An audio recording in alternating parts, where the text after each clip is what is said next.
आप देख रहे हैं लोकप्रिय चैनल सूरत नगरी समाचार पत्र व वेब न्यूज। છેલ્લા 2 દિવસથી સુરત, નવસારી, વલસાડ અને વિશેષ કરીને દક્ષિણ ગુજરાતની અંદર વરસાદના રેડ એલર્ટ પછી આજે પણ ભયંકર સ્થિતિ છે। તંત્ર પૂરી તરફ કામ કરવાનો પ્રયત્ન કરી રહી છે। નવસારીમાં 4 હેલિકોપ્ટર તૈનાત છે, પરંતુ એટીસી તરફથી ઉડવાની મંજૂરી મળતી નથી। એટલે કેટલી જગ્યાએ જે લોકો ફસાયા છે એમના ફોન કોલ આવે છે, મેસેજ આવે છે, પરંતુ ત્યાં હોડી દ્વારા કે ચોપર દ્વારા પણ પહોંચી શકાય એવી સ્થિતિ નહીં હોવાને કારણે તંત્ર પણ ત્યાં પહોંચી શકવા માટે અસમર્થ છે। મારે આપ સૌને પણ વિનંતી છે કે આજે પણ રાતથી કાલ સવાર સુધી પણ રેડ એલર્ટ આપવામાં આવ્યું છે। સ્થિતિ કદાચ વધારે બગડવાની પણ શક્યતા છે અને એટલા જ માટે એકજૂટમાં રહીને ઘરમાંથી બહાર નીકળવાનો પ્રયત્ન ન કરતા, કોઈ પણ વસ્તુ અત્યંત આવશ્યક હોવા છતાં પણ બહાર નીકળવાનું ટાળવા માટેનો પ્રયત્ન કરશો એવી પણ તમને વિનંતી છે। મને વિશ્વાસ છે કે પરિસ્થિતિની ગંભીરતા તમે પણ સમજી શકો છો। કાંઠા વિસ્તારના અનેક ગામોની અંદર પાણી ભરાયા છે। ચીખલી, બિલ્લીમોરા, ગણદેવી આ વિસ્તારની અંદર પણ ઘરોમાં 2-3 ફૂટના પાણી હાલમાં પણ છે।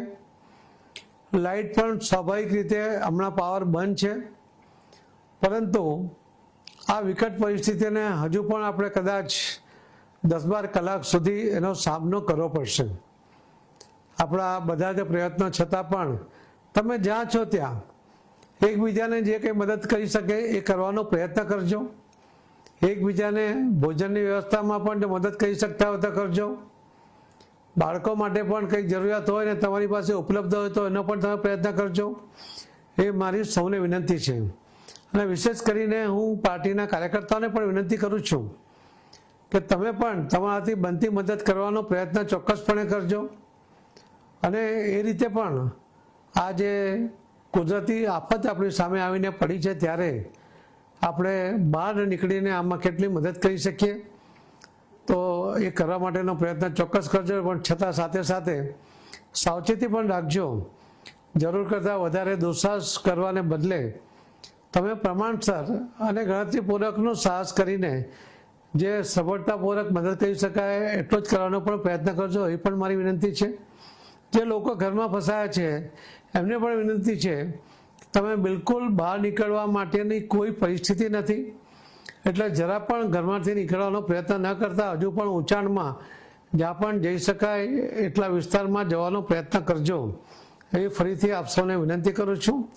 માનનીય પ્રધાનમંત્રી નરેન્દ્ર મોદી સાહેબે પણ ગુજરાતના મુખ્યમંત્રીશ્રીને પણ સૂચના આપી છે અને ગુજરાતના ડેપ્યુટી નાયબ મુખ્યમંત્રી શ્રી હર્ષભાઈ સંઘવી પણ હમણાં પણ નવસારીમાં છે।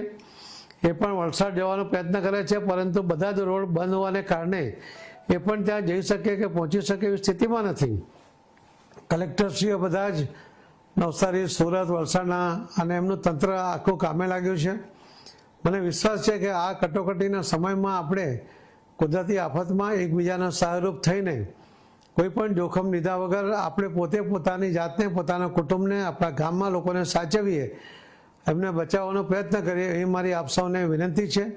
જેવી પણ સગવડ થશે, જેવી પણ એટીસીની મંજૂરી મળશે તો તરત જ આ હેલિકોપ્ટર દ્વારા પણ જે ફસાયેલા લોકો છે એમને બચાવવા માટેનો પ્રયત્ન તરત શરૂ કરવામાં આવશે। પાણી પણ થોડું ઓછું થાય અને હોડીઓ પણ જઈ શકે તો ત્યાં પણ હોડીઓ પણ તૈયાર છે, તો ત્યાં જવાનો પ્રયત્ન કરીશું। બાકી લોકોને ફૂડ પેકેટ કે દૂધની જે વ્યવસ્થા કરવાની છે એ તો પછી કરીશું જ, પણ આજે પહેલી જરૂર છે કે આપણે આપણી પોતાની જાતને બચાવીએ, આપણા કુટુંબને બચાવીએ, આપણા ગામને બચાવીએ।